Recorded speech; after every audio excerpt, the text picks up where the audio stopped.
my YouTube channel.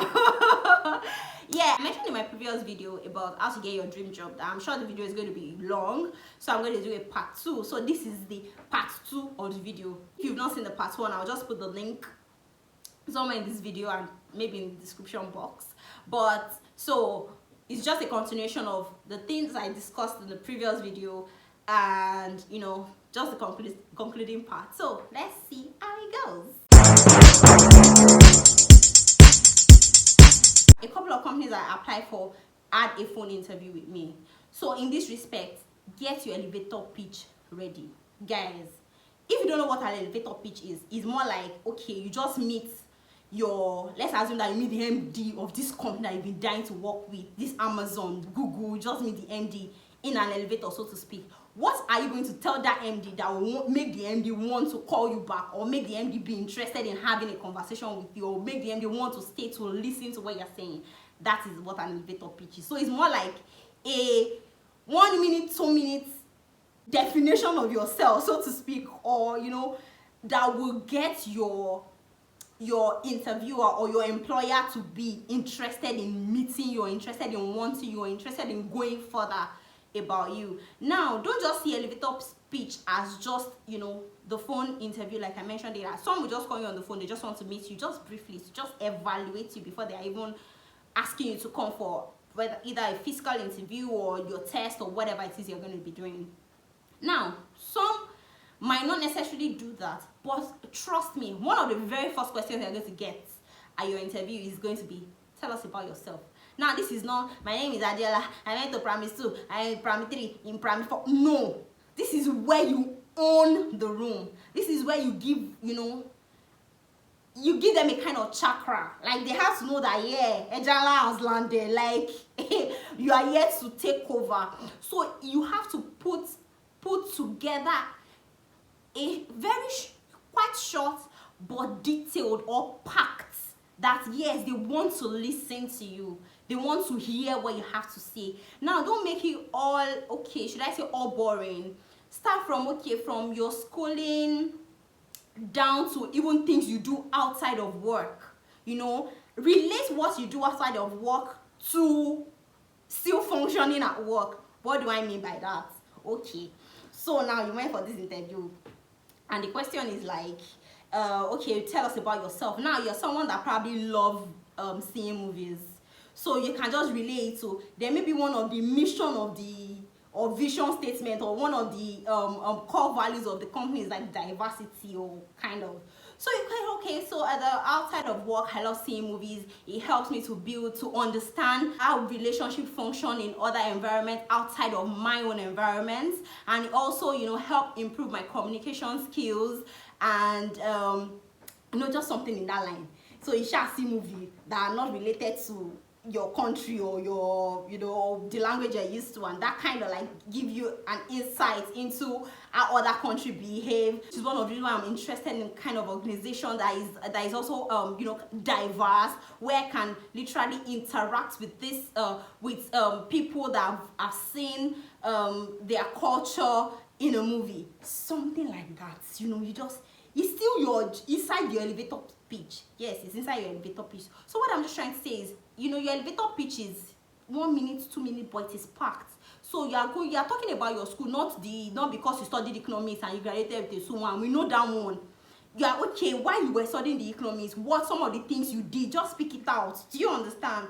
So your elevator pitch is not just a story about yourself. I mean, from a family of 4, we are 3. My daddy died when I was small. My mommy was now grown. My daddy now went. No, that's not what we are looking for. Yeah, you went to University of Nigeria, Nsukka, where you studied economics, and there I was the vice president, or I was the financial secretary for the faculty for 2 years. And we also, you know, there I learned, you know, to work with public funds, manage resources, limited resources, to ensure that something. I don't know if you are understanding what I am saying. So basically, I was just trying to say, don't be basic. The question, tell us about yourself, is not because we want to know how many family you come from or whatever. We just want to know. It's just like, it's more like a question for you. Like, we are giving you the stage. Sell yourself. So you are selling yourself. Give us give us everything that makes sense. Now, don't take all the time, but that's why you need to have studied job function. And I tell you, all the jobs here have job functions, so you need to have studied the job functions to know what to say and how to get the situation. The places that you will see it from their eyes that, oh, these people are, they are feeling me, something like that. That's what we want you to sell. So have an elevator speech, whether it's a phone interview, whether it's a tell me about yourself interview question. Have that elevator speech, because that is what you will use to, that is your selling point. That is that is the thriller, the era here, okay, part of it. That is it. So you want it to be hot. I don't know if you get what I'm saying. You get me? Yeah, you got me. Okay, so now another point is, know that getting a job is a full-time job, and really these people do not know you. They might need a UK experience, they might not, but you have to be at it every day, every night. When I say, okay, I got a job in 2 weeks, it's going to look like, oh wow, it's quite easy. But no, I've been applying from Nigeria. Yeah, I've been applying. In fact, I did a couple of interviews virtually in Nigeria before I came into the country. Now, that is not where I'm currently working, but I'm just saying, start early. One, then it's a back to back situation. Like, you are giving it to them as they ought. If you say, I wake up in the middle of the night, I'm applying. Like, I had interviews. I had interview timetables, because I could finish an interview at 10:30. I have another one at 10:45. I have another, because I even asked them once they are fixing the interview, like, how long is this going to take? Because I know I might be having another interview afterwards. So what am I trying to say is, looking for a job is a full-time job. So you have to be at it. Don't be discouraged. Yeah, you get a couple of disappointments. Like the job I said I did an interview in Nigeria, I was really so hopeful. I was so sure I was going to get a job, and I got the regret mail a day to the final interview of where I currently work. Now, how bad can that be? It can be really devastating. So what I'm just saying is, forget, whatever it is that can be holding you back, or whatever. You can get lots of regret emails, and that is why, I don't know if you've seen my video about how to come to the UK with less financial stress. If you've not seen it, I'll put it in the description box. I'll put it somewhere in this video as well. Just click on it and watch it, because if you are not financially burdened, it helps you to look out for better opportunities. But if you already have loads of, you're coming to the UK, you only have like 10% of your school fees, you need 90%, you're not going to be looking for a dream job. It's just survivor jobs, or let me just do something that you're going to be looking for. But when you know that, okay, you're in this country, like, okay, you're kind of financially settled, or you're kind of okay financially, you're able to calm down to actually get the jobs. The jobs are out there, trust me, but you need to go and find it. And it's not easy anywhere. It's not like they are picking jobs on the streets in Nigeria anyways. So it's not easy anywhere. You have to go and find it. And like I say to people, if you are also an employer, I'm sure you'll not just give your job to somebody because the person said, I'm an immigrant and I need a job. So you are going to want the person to actually earn the job, or work for, or see that this person can actually do the job. So, which is the same thing that applies. So you need to actually prove to your employers that you can do the job and you are able to do the job. So even when you get the regressions, don't take it personally. Regression is actually not personal. Is another point, or is not personal. It's not just about you. They need one person for the role. They will definitely get somebody. If the person can be you, yeah, why is the person not you? Yes. So that's why I say it can be painful, but it's not personal. Don't let that one weigh you down from looking at the next job you want to apply for. Which is why, if you've done the first point I mentioned, you've charted out the courses that, okay, this is the career path I can. So you know that, okay, if I'm not getting financial analysis job, I have a customer service job that I can do, or have a sales job, or I can function as an accountant as well. So it kind of give you options.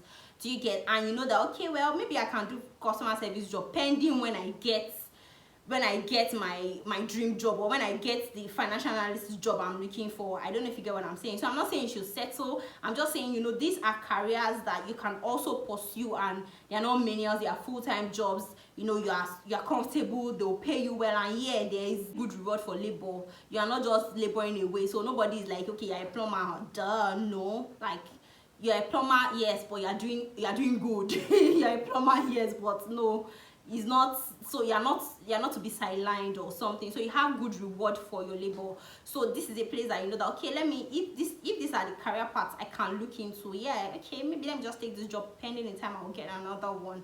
But what I'm saying is it is possible. Another point is surround yourself with people with positive mindsets. You need to have your own positive mindset, and you need a good support system. Don't surround yourself with people that would also want you to do the menials, or will also want you to do not so great. Surround yourself with people that will tell you that, see, the sky is just your starting point.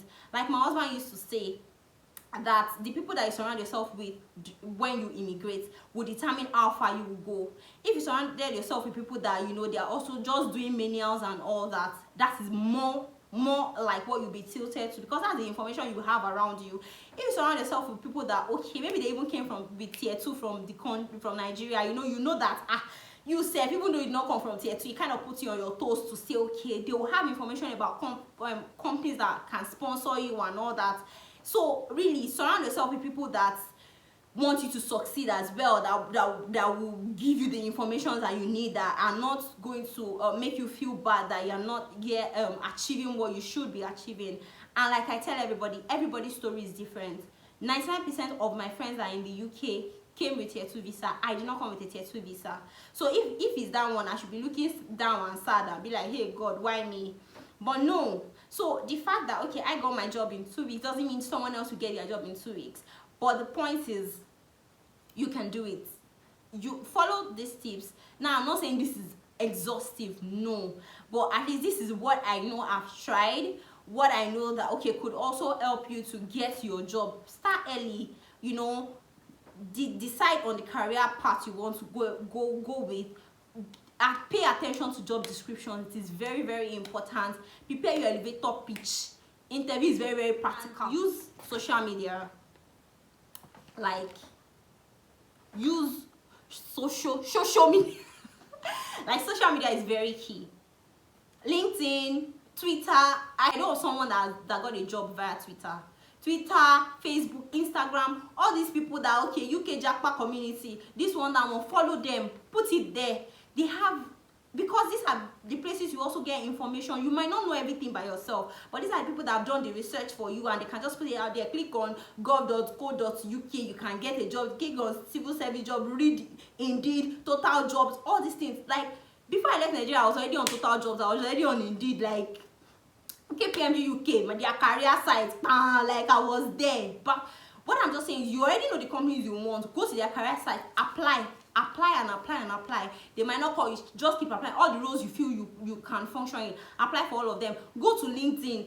Once you even touch down, change your location, or once you even get your visa approved, change your location, so that it also makes you quite visible. Because I know that I got a couple of jobs on LinkedIn from when I changed my location as well. Lots of companies reached out as well in my DMs. Okay, this one, that one. The ones you want, you go for the interview, pick them. The ones you don't want, you know that, okay, this is not what I want to pursue. You want to change your career path as well. This is where you know that, okay, you go to LinkedIn, you see what skills are relevant, you see the kind of people to follow, you see what they are doing. How do I do those things? So let me start with this skill 101, and let me just have this LinkedIn certificate, just something to show that, okay, this career that I want to pursue, I'm actually doing something in line of it. So use social media, like use it.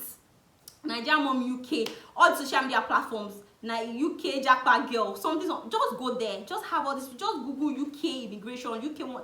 These people have lots of information. Now, it is not exhaustive. I'm just saying, the resources are out there. See, this YouTube video is one resource as well. You can like, share, subscribe, comment. Like, these resources are there for you to access, harness it, use it. Like, don't just waste what we have now. Some years back, this information was not available. Now you have it. So use social media. Is a very, very great resource. Don't just be on Instagram because you have fine pictures and you're looking hot.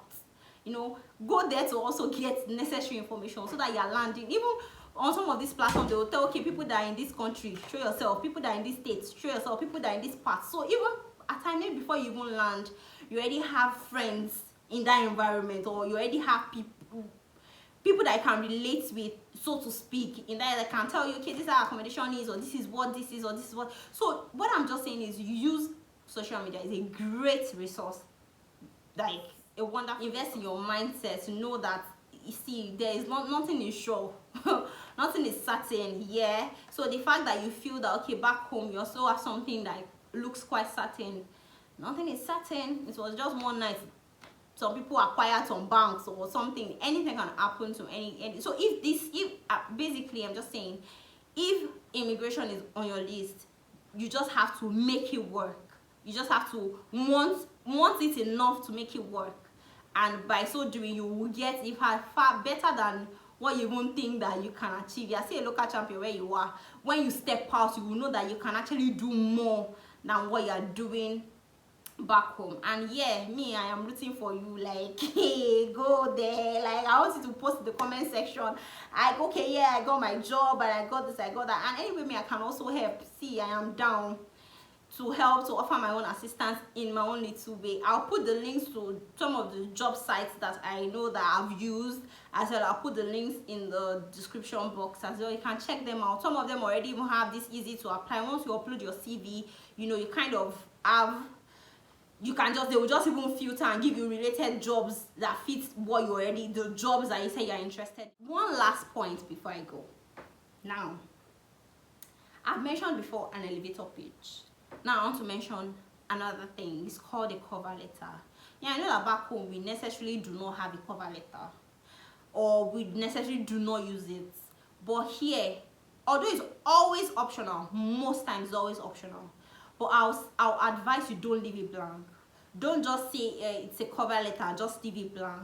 Now you can word your elevator pitch as a cover letter, just so that, you know, is, like I said, is a thriller. It's meant to catch them, like, ooh, okay, who is this person? This person is amazing. We want this person on our team. So you can have that as your cover letter. It's just supposed to be short and precise, saying specifically. Don't rewrite your CV as a cover letter and put in plenty stories. My dream to become a financial, I started from when I was in primary school. No, that's not what your cover letter is about. It's just supposed to be something straight and precise, like a professional summary, but with a bit of, you know, achievements, what you did in your previous employment. I joined the organization, and in 3 months I was able to sign on 3 customers out of my yearly target of 4. You know, I was able to do this one. Just kind of your key achievements, and your like I said, your elevator pitch in a written form. Just have that as your cover letter. So wherever you see cover letter, or you're sending it, maybe you're sending your CV as an email, put it there, put it in the body of the email.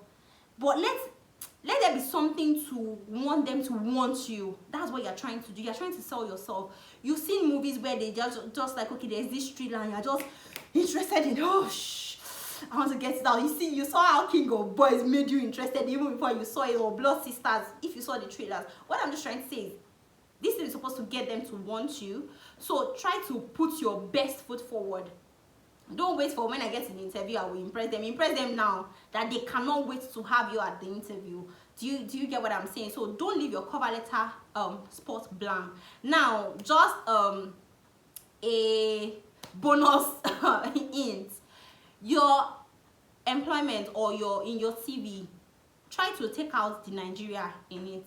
Now, I'm not an HR person in the UK, so I'm not saying Nigeria will impact what you've done. I'm not saying leave it at, you worked at Access Bank, leave it at Access Bank PLC. You don't have to put Nigeria Limited, Lagos Nigeria Limited, Port Harcourt Nigeria Limited, no, or Nigeria. Remove those ones are extra information. Like, you will see some of these, even these employers will tell you, okay, some of your personal information, they will not even use it to decide if they will pick you or not. Now, you don't want to put that one there because you don't know whoever is going to be reviewing. The person can have a bias or not. I'm not saying, but just take it out. It's not necessary. From your elevator pitch, when you want to mention whatever it is you want to mention, you can put it there. If your company is Nigeria Limited, well, fine. But aside the fact that, okay, maybe the company is Nigeria, and if it's Nigeria, you can even make it NIG Limited. It doesn't change the name of the company anyway. But all those, Lagos, Nigeria, Adokit, this one, Kwara, no, take it out. Just straight to the point. University of Ilorin, something like that. Make it straight and direct. You don't have to put your location where it is not necessary, just so that you don't want anybody to leverage any bias. The same way you're not putting any personal information like your date of birth, your your gender and all those in your CV. If you still have it, take it out. If your CV still have personal information, gender, female, state of origin, Ondo, take it out. Take it out. So basically, I'm just saying, ensure that you don't have all this information that can make anybody biased towards you. So take out your location. If it's not necessarily necessary, take it out. If it's even necessary, there's a way you can coin it. Yeah. Except you are okay, your school is University of Nigeria, there's no way you can take Nigeria too. But I'm just saying, I'm sure you get the drill. So if it is not necessary, take out the location. What I'm just trying to say is, don't let someone already have a kind of bias because of where you're coming from or because of who they're expecting to meet or not. So you want everything to go well, you want everything to go fine. So just take out information that are not necessarily necessary in your CV. Just put it to be your CV. Let the person be meeting you and not, oh, they already have a perception of this Nigerian or something. Let the person be meeting you for you and not you with a kind of perception. It kind of just puts you in, and a not so great position. I'm sure you get what I'm saying. So if you enjoyed this video, like, share, comment, and if you also have tips that you feel are very, very useful or could be useful, please help people as well. Don't order information, don't own it to yourself alone. Help people to also be able to settle in this country faster. Thank you so very much for watching again. Till next time on Moments with D. Bye for now.